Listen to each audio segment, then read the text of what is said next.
Hey, what's up? This is Ricardo at Parts People, and in this video, we'll outline the steps for completing a part replacement on your Dell PC. Visit our website and use this coupon for a 5% off discount.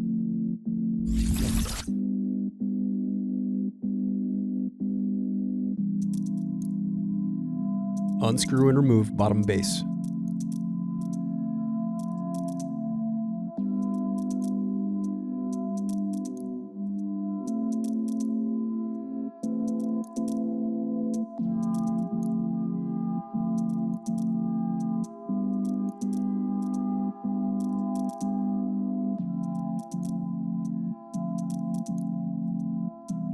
Now unscrew and disconnect battery.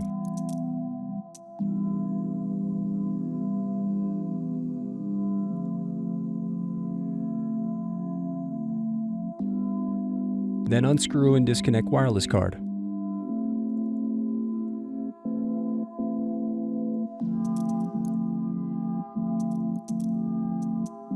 Thanks for watching. Don't forget to like and subscribe if you enjoyed this video.